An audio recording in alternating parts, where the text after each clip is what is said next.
तो चैप्टर 4 का हम पूरा पढ़ चुके हैं और अब हम करेंगे चैप्टर नंबर 4 के न्यूमेरिकल। और इसमें जो पहला आपका न्यूमेरिकल दिया हुआ है वो है एक गोलाकार चालक की धारिता 1 पिकोफैरेड है, इसकी त्रिज्या ज्ञात कीजिए। देखना, एक गोलाकार चालक की धारिता दे रखी है, C का मान दे रखा है 1 पिकोफैरेड। इसको हम लिख सकते हैं 1 गुणा 10 की पावर माइनस 12 फैरेड, क्योंकि 1 पिकोफैरेड बराबर होता है 10 की पावर माइनस 12 फैरेड। इसकी त्रिज्या ज्ञात कीजिए, आपको त्रिज्या निकालनी है। तो देखना किस प्रकार से त्रिज्या निकालेंगे। हमें गोलीय संधारित्र की धारिता या फिर गोलीय चालक की धारिता का फॉर्मूला हमें पता है। गोलीय चालक की धारिता, गोलीय चालक की धारिता होती है C बराबर 4 पाई एप्सिलॉन नॉट R। हमें निकालना है इस R का मान। तो R बराबर हम करेंगे तो अपने पास कितना आएगा, C upon 4 pi epsilon not, यानी कि R बराबर यह 1 upon 4 pi epsilon not into में C। तो R इक्वल टू C का मान है 1 गुणा 10 की पावर माइनस 12, 1 गुणा 10 की power minus 12 upon 1 upon 4 pi epsilon not. ये हमें पता है K का मान होता है 1 अपॉन 4 पाई एप्सिलॉन नॉट और इसका मान होता है 9 गुणा 10 की पावर 9। तो ये मान रख देंगे हम 9 गुणा 10 की power 9। Sorry, 1 minute. 1 upon 4 pi epsilon का मान होता है 9 गुणा 10 की पावर 9। तो ये रखेंगे 9 गुणा 10 की पावर 9 इंटू C का मान ये रहा 1 गुणा 10 की पावर माइनस 12। तो R इक्वल टू ये है 9 गुणा 10 की पावर माइनस 12 है, ये 10 की पावर 9 है। तो 10 की पावर माइनस के कितने बचेंगे, 3 और मीटर। अब देखना आगे, R बराबर कितना आ जाएगा, 9 mm, क्योंकि 1 मीटर है वो किसके बराबर में होता है, 10 की पावर माइनस 3 mm के बराबर में होता है। तो 10 की पावर माइनस 3 है वो, उसको हम लिख सकते हैं मिलीमीटर। तो R का मान आ गया है 9 mm। ये अपने पास पहला आंसर है वो आ गया है। अब हम दूसरा क्वेश्चन करते हैं।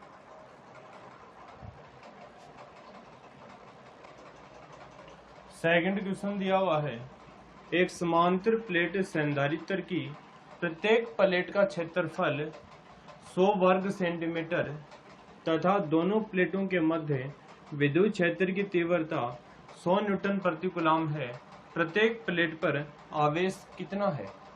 तो प्रत्येक, जैसे कि अपने पास ये कोई समांतर प्लेट संधारित्र है, इसके ऊपर है प्लस और इसके ऊपर है माइनस। अब इन प्लेट पर कितना प्लस है कितना माइनस है, उस आवेश का मान हमें निकालना है।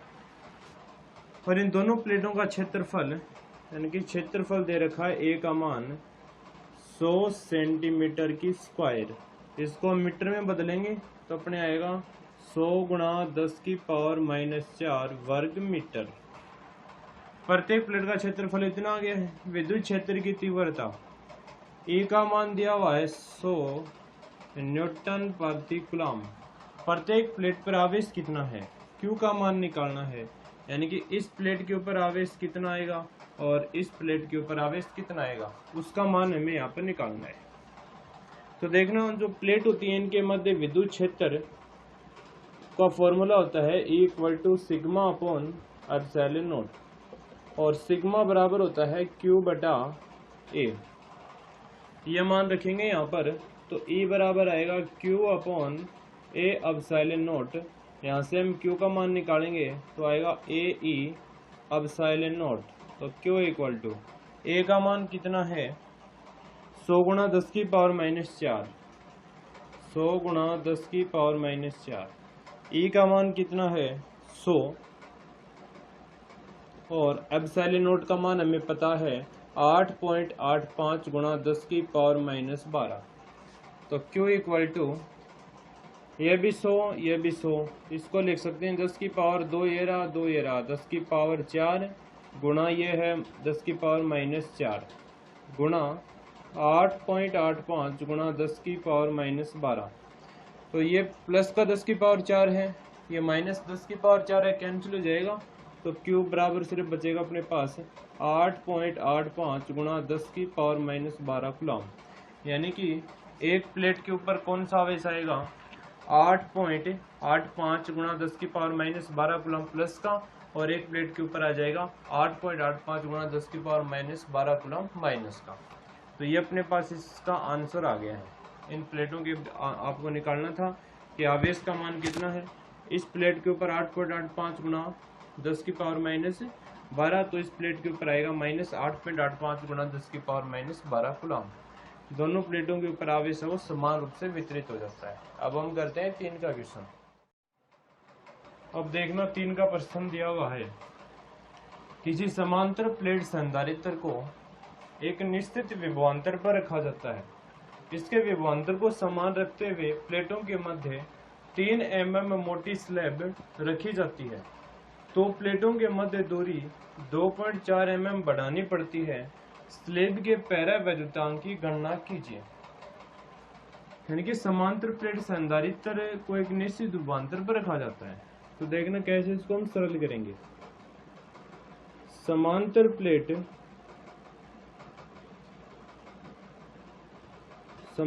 प्लेट संधारित्र की धारिता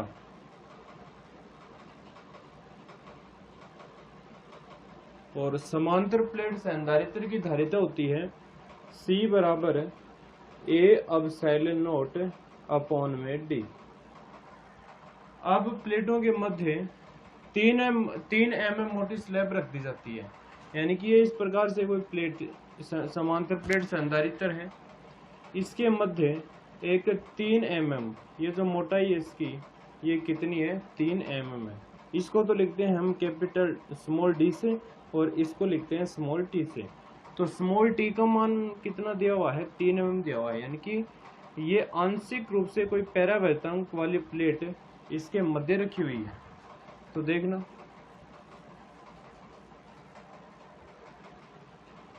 प्लेटों के मध्य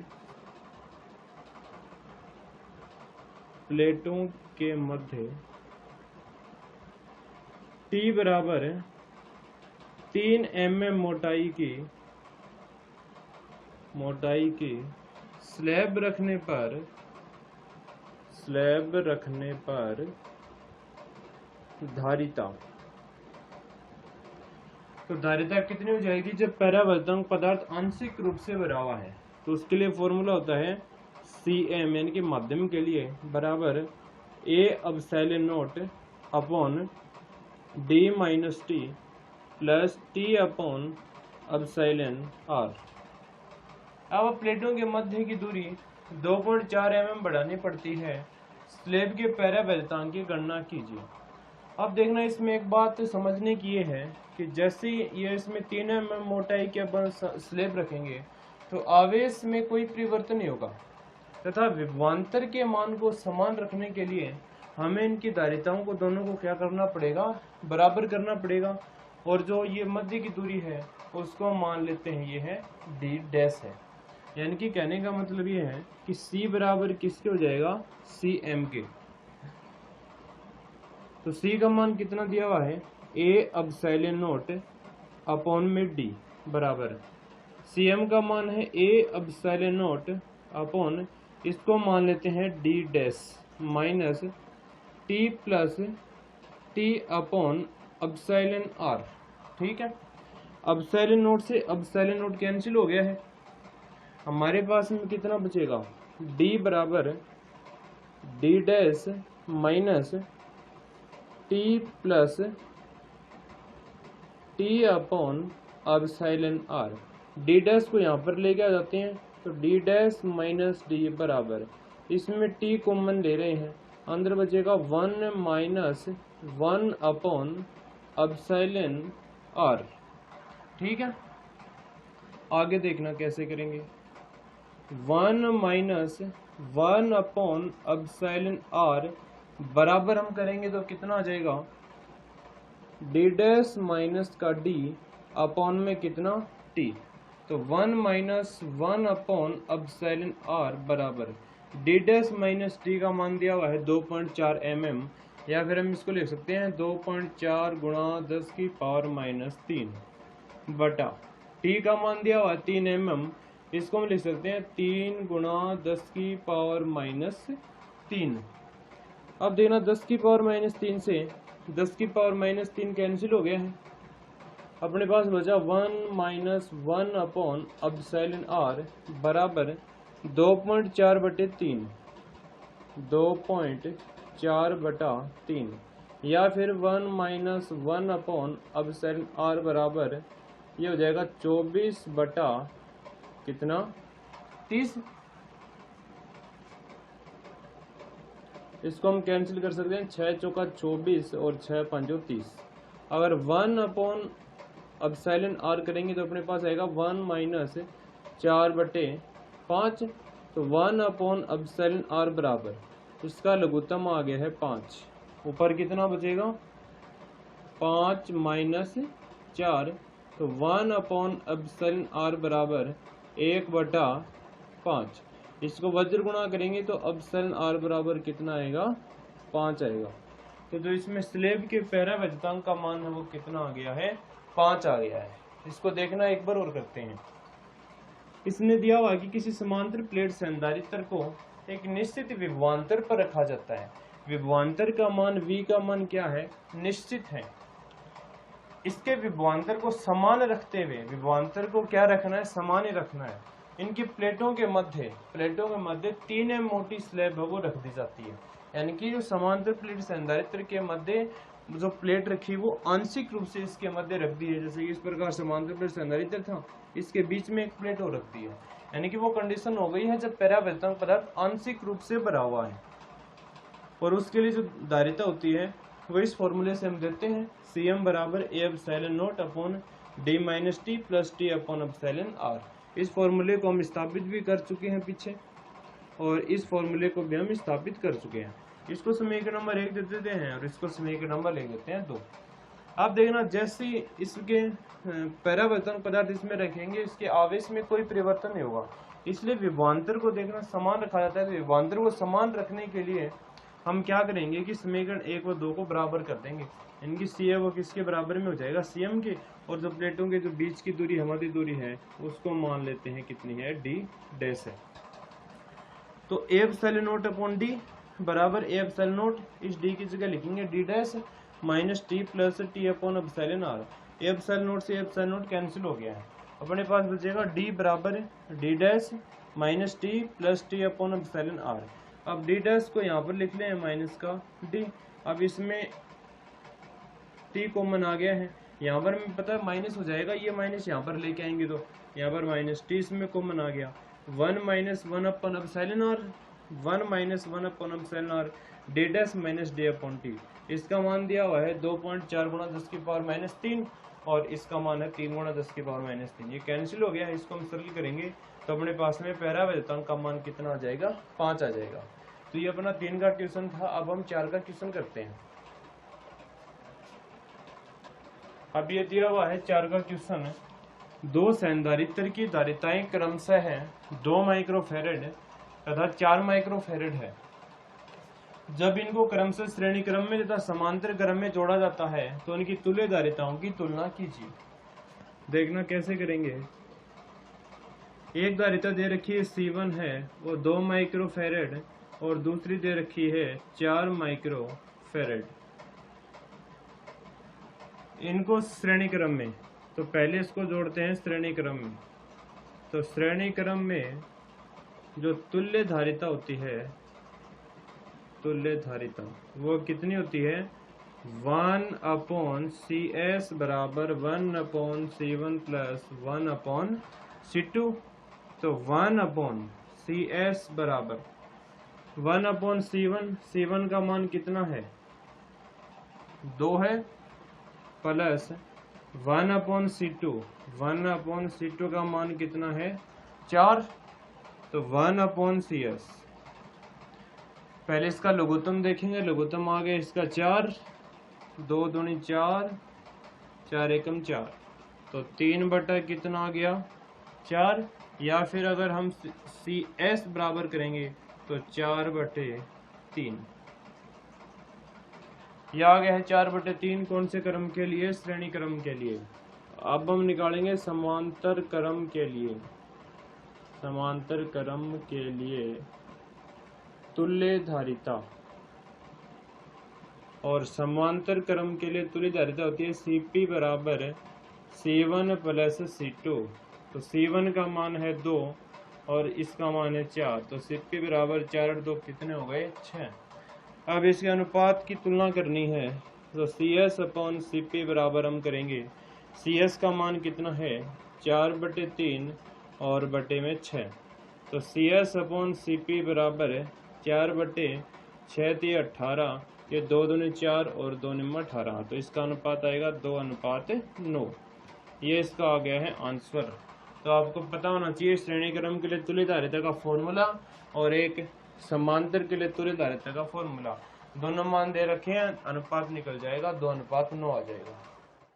देखना 5 का प्रश्न दिया हुआ है, दो धातु के गोलों की त्रिज्याएं क्रमशः है 0.05 मीटर तथा 0.10 मीटर है। यानी कि एक तो R1 का मान दिया हुआ है 0.05 मीटर तथा R2 का मान दिया हुआ है 0.10 मीटर। प्रत्येक गोले पर आवेश समान है, यानी कि Q1 बराबर Q2 दिया हुआ है 75 माइक्रोकूलम या फिर 75 × 10⁻⁻⁶ कूलम। इन गोलों को पतले तार द्वारा जोड़ने पर उभयनिष्ठ विभव निकालना है और आवेश प्रवाह की मात्रा। सबसे पहले हम निकालते हैं उभयनिष्ठ विभव। उभयनिष्ठ विभव, तो उभयनिष्ठ विभव का फॉर्मूला होता है V बराबर C1V1 plus C2V2 upon C1 plus C2। और एक बात का हमें पता है Q बराबर होता है CV, तो Q1 बराबर हो जाएगा C1V1 और Q2 हो जाएगा C2V2। अब करते हैं इसको सरल, C1V1 को लिख सकते हैं Q1 प्लस C2V2 को लिख सकते हैं Q2 बटा C1, यानी कि गोले दिए हैं और गोले संधारित्र की धारिता होती है 4πε0, इसको लिख देते हैं R1 प्लस 4πε0, इसको लिख देते हैं R2। आगे देखना V इक्वल टू, दोनों गोलों पर आवेश समान है, तो ये भी Q लिख सकते हैं प्लस इसको भी Q लिख सकते हैं, ये हो जाएंगे 2Q बटा, इसमें 4πε0 कॉमन आ रहा है, 4πε0 इसमें हमने कॉमन ले लिया है, अंदर बचेगा R1 plus R2, R1 plus R2, यानी कि इस प्रकार से अपने आ गया 1/4πε0 इंटू 2Q बटा R1 प्लस R2। कर लेते हैं सरल, 1/4πε0 का मान होता है 9 × 10⁻9 गुणा 2 इंटू Q। Q का मान है 75 × 10⁻⁻6 गुणा 10⁻⁻6 बटा R1 का मान ये रहा 0.05 प्लस 0.10। अब V इक्वल टू, ये है 9 गुणा 75 को हम 2 से गुणा करेंगे, 5 दूनी 10 15 150 गुणा 10⁻9 में से 6 गया, बचा है 3 अपॉन ये कितना हो गया है 5 और 1 0.15। V इक्वल टू 15 को 9 से गुणा करेंगे 135, यह 0.10⁻3 बटा 0.15। ये कितने हो जाएंगे देखना, 135 इसको लिख सकते हैं 10⁻3 और 1 4 बटे 0.15, 2 जीरो है ये हटाएंगे 10 की पावर 6 हो जाएंगे ये। तो v इक्वल टू 135 बटे 15, ये 10 की पावर 4 और ये 2 ये रहा 10 की पावर 6, 15 निम्मा 135, 9 गुणा 10 की पावर 6। विभव कितना आ गया है? 9 गुणा 10 की पावर 6 आ गया है वो विनिष्ट विभव। अब हमें निकालना है प्रत्येक गोले पर आवेश प्रवाह की मात्रा। तो पहले इसको एक बार और समझते हैं, फिर हम निकालेंगे आवेश प्रवाह की मात्रा को। R1 का मान इतना था, R2 का मान इतना था, दोनों गोलों पर आवेश समान था। और विनिष्ट विभव का फॉर्मूला होता है C1V1 plus C2V2 upon C1 plus C2। Q equal to होता है CV, तो Q1 आ जाएगा C1V1, Q2 आ जाएगा C2V2। तो C1V1 को लिख सकते हैं Q1 और C2V2 को लिख सकते हैं Q2। ये लिख दिया है Q1 प्लस Q2। C यानी कि यह दिया हुआ है गोलीय, और गोलीय संधारित्र की धारिता होती है 4 पाई एप्सिलॉन नॉट R। यहाँ पर लिखा है 4 पाई एप्सिलॉन नॉट R1 और 4 pi epsilon not R2। V में रख दिया है, आवेश दोनों का समान है, इसको हम सरल करेंगे तो अपने पास आएगा V बराबर 9 गुणा 10 की पावर 6। V इक्वल टू 9 गुणा 10 की पावर 6। अब हम इसका दूसरा पार्ट है वो निकालते हैं। आवेश प्रवाह की मात्रा निकालनी है प्रत्येक गोले के ऊपर। 2 गोले दिए हुए हैं, दोनों गोलों पर कितना आवेश होगा वो अब हमें निकालना है। देखना कैसे निकालेंगे। दूसरा पार्ट है चालक गोले, एक नंबर गोला उसको A लिख देते हैं। चालक गोले A पर आवेश, चालक गोले A पर आवेश कितना हो जाएगा? Q में से Q डैश घटा देंगे, Q माइनस Q डैश का मतलब है CV Q। Q का मान कितना होता है? Q का मान हमें पता ही है कितना दिया हुआ है, 75 गुणा 10 की पावर माइनस 6 माइनस C का मतलब है 4 pi epsilon not R1 into में कितना है? V है। तो 75 गुणा 10 की पावर माइनस 6 माइनस 1/4 पे एप्सिलॉन नॉट को हम क्या लिख सकते हैं? 9 गुणा 10 की पावर 9 इंटू R1। R1 का मान कितना है? 0.05 गुणा V का मान ये रहा 9 गुणा 10 की पावर 6। ठीक है, 9 से 9 कैंसिल हो गया, तो 75 गुणा 10 की पावर माइनस 6 माइनस ऊपर कितना बचा? 0.05 गुणा 10 की पावर 6 और ये 10 की पावर 9। तो ये 9 है, ऊपर जाते ही माइनस में हो जाएगा, अपने पास बचेगा 10 की पावर 3, 2 5 6। तो इसको हम लिख सकते हैं 75 गुणा 10 की पावर माइनस 6 माइनस 50 गुणा 10 की पावर माइनस 6। अब 10 की पावर माइनस 6 इसमें भी है, 10 की पावर माइनस 6 इसमें भी है। 10 की पावर माइनस 6 को हमने कॉमन ले लिया है, अंदर बचेगा 75 माइनस का 50 से आप घटाओगे 75 में से 50, तो आपके पास बचेंगे 25 गुणा 10 की पावर माइनस 6 गुलाम या फिर 25 माइक्रो कुलाम। तो चालक गोले A पर आवेश कितना आएगा? 25 माइक्रो कुलाम। फॉर्मूला यहाँ पर लिखा हुआ है Q माइनस Q डैश से हम निकाल सकते हैं। अब हम निकालेंगे चालक गोले B पर आवेश।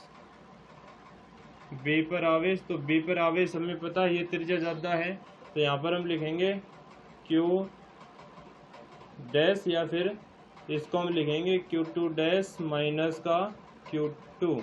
Q2 डैश का मतलब है CV माइनस का Q2। C का मतलब होता है 4 pi epsilon not R minus और इनटू में क्या दिया हुआ है? V और इन माइनस में Q2। तो 1/4 पे एप्सिलॉन नॉट का मान कितना होता है? 9 गुणा 10 की पावर 9 इंटू R का मान है 0.10 इंटू V का मान है 9 गुणा 10 की पावर 9 माइनस Q2 का मान कितना है? 75 गुणा 10 की पावर माइनस 6। अब देखना आगे इसको यहाँ पर सरल कर लेते हैं। 9 से 9 कैंसिल हो जाएगा, ऊपर कितना बचा है? 0.10 गुणा 10 की पावर 9 बटा 9 गुणा 10 की ये 6 है यहाँ पर, 10 की पावर 6 बटे है 10 की पावर 9 माइनस 75 गुणा 10 की पावर माइनस 6। इसको ये 10 की पावर 9 पर चला जाएगा, 10 की पावर कितना हो जाएगा माइनस का 3 और ये 0.10 है, तो इसको हम लिख देंगे 100 गुणा 10 की पावर माइनस 6 माइनस 75 गुणा 10 की पावर माइनस 6। तो इसमें 10 की पावर माइनस 6 आ गया है कॉमन, अंदर बचा है 100 माइनस 75। 100 में से 75 घटाएंगे तो अपने पास बचेगा 25 गुणा 10 की पावर माइनस 6 या फिर 25 माइक्रो कूलम। तो चालक गोले ए पर भी इतना आवेश आएगा और चालक गोले बी पर भी इतना आएगा। दोनों गोलों पर आवेश की मात्रा क्या रहेगी, समान रहेगी। तो इस प्रकार से ये अपना 5 का क्वेश्चन कंप्लीट हो गया है। अब हम 6 का क्वेश्चन करेंगे, तब तक आप इसका स्क्रीनशॉट है वो ले लेना। अब हम करते हैं 6 का क्वेश्चन। 150 वोल्ट पर आवेशित 2 माइक्रोफैरड धारिता के एक गोले चालक का संबंध 1 माइक्रोफैरड के किसी निरावेशित गोले से कर दिया जाता है। वो बेनिष्ठ विभव की गणना करो, प्रत्येक चालक पर आवेश का मान भी ज्ञात करो। देखना कैसे ज्ञात करेंगे। 120 वोल्टेज, V1 का मान दिया है 120 वोल्ट, 2 माइक्रोफैरड धारिता, C1 का मान दिया है 2 माइक्रोफैरड। गोले चालक का संबंध 1 माइक्रोफैरड की किसी C2 का मान दिया हुआ है 1 माइक्रोफैरड निरावेशित गोले से कर दिया जाता है। V2 का मान दिया है 0। वो बेनिष्ठ विभव का मान निकालना है। इसका फॉर्मूला था C1V1 plus C2V2 upon C1 plus C2। V equal to C1 का मान कितना है 150, C1 का मान कितना है 2 है, सॉरी यहाँ पर 2 लिख दिया। V1 का मान है 150 प्लस C2 का मान है 1, V2 का मान है 0। C1 प्लस C2 यानी कि 2 प्लस 1। तो V इक्वल टू 150 को 2 से गुणा करेंगे कितना आ जाएंगे 300 बटा 2 रे कितने हो गए हैं 3। तो V बराबर बेनिष्ठ वोल्टेज है वो कितना आ गया है 100 वोल्ट। और प्रत्येक पर आवेश की गणना कीजिए। तो प्रथम गोले पर आवेश Q1 डैश हमें पता है C1V1 हो जाएगा, तो Q1 dash equal to C1V1। C1 का मान कितना दिया हुआ है, C1 का मान कितना है 2 माइक्रोफैरड, 2 लिख दिया है। V1 का मान कितना है, सॉरी C1 का मान है वो है C1V। C1 का मान है अपने पास 2 और V का मान हमने निकाल लिया है 100। तो Q1 डैश है वो कितना आ जाएगा 200 कूलम। और दूसरा जो अपने पास है Q2 डैश ये हो जाएगा C2 का मान कितना है 1 और इंटू में 100। तो Q2 डैश का मान कितना हो जाएगा अपने पास 100 कूलम। इस प्रकार से ये 6 का क्वेश्चन हो गया अपना।